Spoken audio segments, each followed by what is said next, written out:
केंद्रीय मंत्रिमंडल के मेरे सहयोगी, your excellencies, ambassadors, distinguished CEOs, सम्मानित अतिथिगण, अन्य महानुभाव, देवी और सज्जनों, इंडिया एनर्जी वीक में देश और दुनिया भर से यहां यशोभूमि में जुटे सभी साथियों को नमस्कार। आप सभी सिर्फ एनर्जी वीक का हिस्सा भर नहीं है, आप भारत की एनर्जी एम्बिशंस का महत्वपूर्ण हिस्सा है। मैं आप सभी का अभिनंदन करता हूं। विदेश से जो मेहमान आए हैं, मैं उनका भारत में स्वागत करता हूं। साथियों, दुनिया का हर एक्सपर्ट आज कह रहा है कि 21वीं सेंचुरी भारत की सेंचुरी है। भारत अपनी ही नहीं, दुनिया की ग्रोथ को भी ड्राइव कर रहा है और इसमें हमारे एनर्जी सेक्टर की बहुत बड़ी भूमिका है। भारत की एनर्जी एम्बिशंस 5 पिलर्स पर खड़ी है। हमारे पास रिसोर्सेज हैं जिनको हम हार्नेस कर रहे हैं। दूसरा, हम अपने ब्रिलियंट माइंड्स को इनोवेट करने के लिए प्रोत्साहित कर रहे हैं।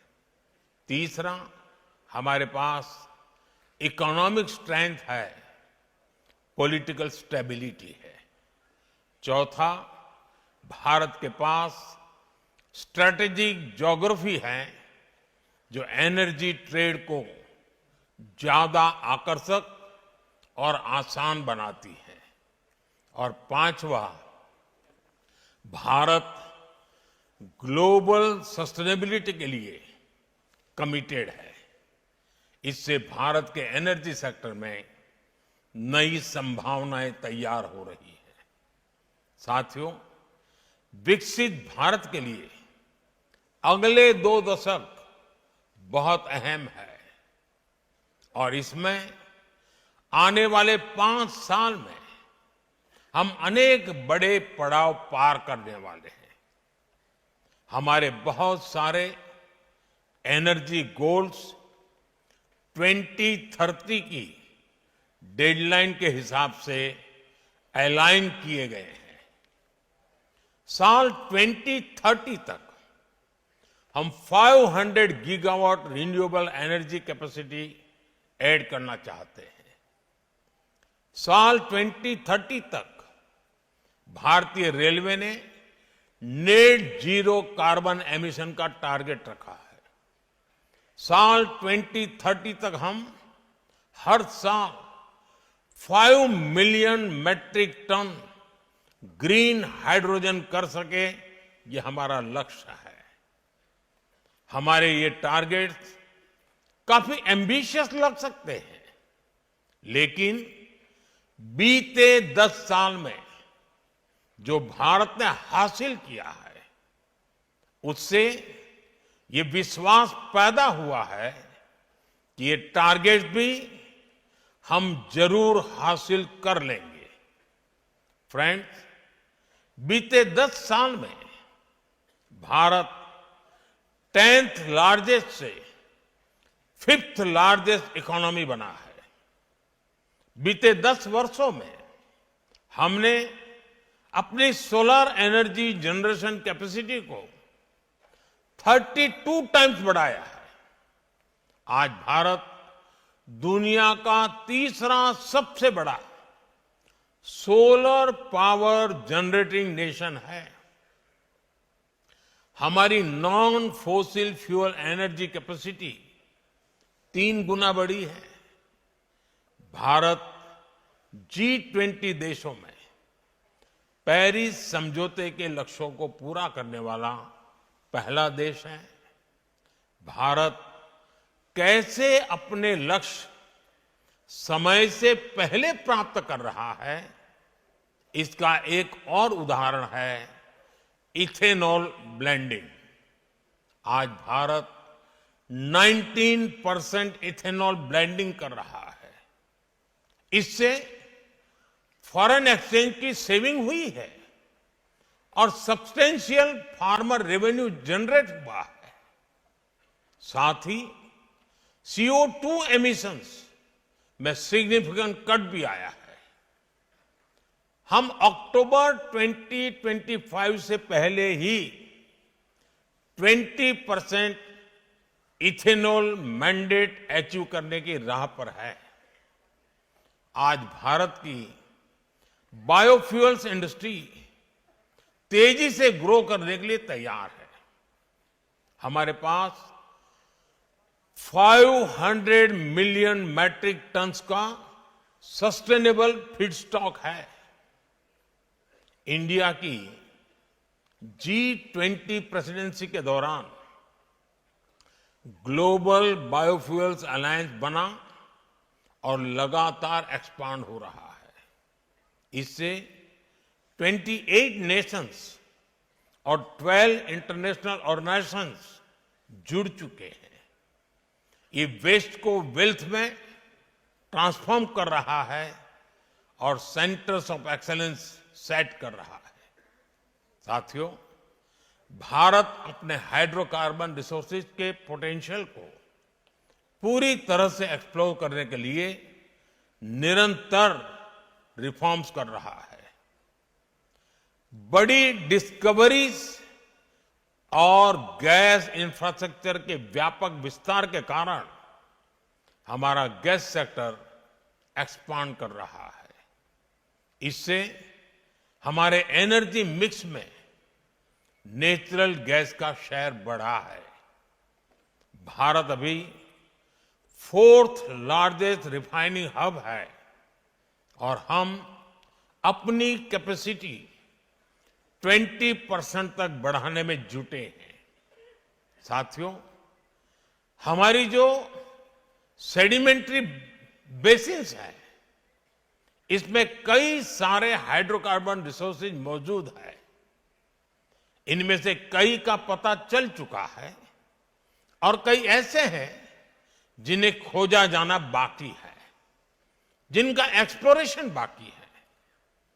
इंडिया का अपस्ट्रीम सेक्टर और आकर्षक हो, इसके लिए सरकार ने open acreage licence policy OALP बनाई है।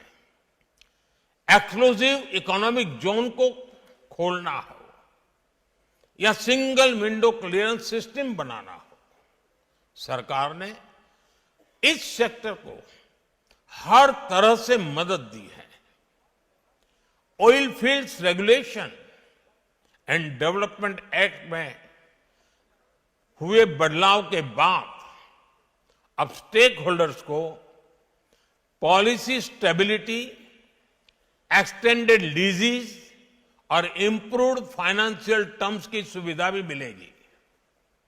सरकार के इन रिफॉर्म्स के कारण समुद्री क्षेत्र में ऑयल और गैस रिसोर्सेज की खोज करने, इनका प्रोडक्शन बढ़ाने और स्ट्रेटेजिक पेट्रोलियम रिजर्व्स को मेंटेन करने का काम आसान होगा।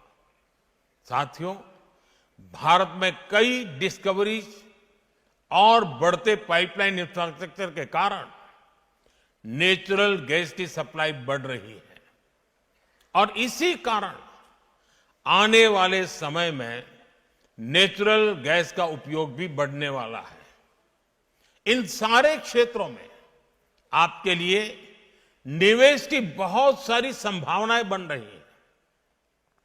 साथियों, आज भारत का बहुत बड़ा फोकस मेक इन इंडिया पर है, लोकल सप्लाई चेन पर है।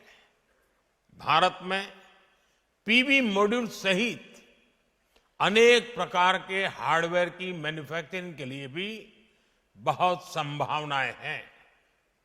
हम लोकल मैन्युफैक्चरिंग को सपोर्ट कर रहे हैं। 10 साल में भारत की solar PV module manufacturing capacity का विस्तार हुआ है। ये क्षमता 2 गीगावाट से बढ़कर करीब 70 गीगावाट हो गई है। पीएलआई स्कीम की वजह से ये सेक्टर और आकर्षक हो गया है। इससे high efficiency solar PV modules की मैन्युफैक्चरिंग को बढ़ावा मिला है। साथियों, बैटरीज और स्टोरेज कैपेसिटी के सेक्टर में इनोवेशन और मैन्युफैक्चरिंग दोनों के लिए बहुत अवसर हैं। भारत बहुत तेज गति से इलेक्ट्रिक मोबिलिटी की तरफ बढ़ रहा है। इतने बड़े देश की डिमांड पूरा करने के लिए बैटरीज और स्टोरेज कैपेसिटी के क्षेत्र में हमें बहुत तेजी से काम करना है। इसलिए इस वर्ष के बजट में भी हमने ग्रीन एनर्जी को सपोर्ट करने की संबंधित अनेक घोषणाएं की है। सरकार ने ईवी और मोबाइल फोन बैटरी की मैन्युफैक्चरिंग से जुड़ी कई चीजों को बेसिक कस्टम ड्यूटी से बाहर किया है। Cobalt powder, lithium ion battery waste, lead, zinc ऐसे अनेक क्रिटिकल मिनरल से ड्यूटी हटा दी गई है। नेशनल क्रिटिकल मिनरल्स मिशन भी भारत में एक सशक्त सप्लाई चेन के निर्माण में बड़ी भूमिका निभाएगा। नॉन लिथियम बैटरी इकोसिस्टम को प्रमोट करने की दिशा में भी हम आगे बढ़ रहे हैं। इस वर्ष के बजट में हमने न्यूक्लियर एनर्जी सेक्टर को भी ओपन कर दिया है। एनर्जी में हो रहा हर इन्वेस्टमेंट नौजवानों के लिए नई जॉब्स क्रिएट कर रहा है, ग्रीन जॉब्स के अवसर बना रहा है। साथियों, भारत के एनर्जी सेक्टर को मजबूती देने के लिए हम इसे जनता की पावर से लैस कर रहे हैं। हमने देश के सामान्य परिवारों और किसानों को ऊर्जादाता बनाया है। बीते साल हमने पीएम सूर्यघर मुफ्त बिजली योजना शुरू की। इस योजना का स्कोप सिर्फ एनर्जी प्रोडक्शन तक ही सीमित नहीं है। इसमें सोलर सेक्टर्स में नई स्किल्स बन रही है, नया सर्विस इकोसिस्टम बन रहा है और आपके लिए निवेश की संभावनाएं भी बढ़ रही है। साथियों, भारत ऐसे एनर्जी सॉल्यूशंस देने के लिए कमिटेड है जो हमारी ग्रोथ को एनर्जाइज करें और हमारे नेचर को भी एनरिच करें। मुझे विश्वास है इस एनर्जी वीक से भी इस दिशा में कुछ ठोस रास्ते निकलेंगे। मुझे उम्मीद है कि आप सभी भारत में बन रही हर संभावना को एक्सप्लोर करेंगे। आप सभी को बहुत बहुत शुभकामनाएं। धन्यवाद।